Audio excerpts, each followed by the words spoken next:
సరికొత్త చీర ఊహించినాను, సరదాల సరిగల్చు నేయచినాను,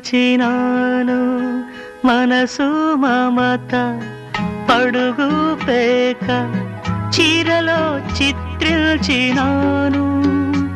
ఇది ఎన్నో కలల కలనేత, నా వందెల రాశికి సిరిజోత, నా వందెల రాశికి సిరిజోత.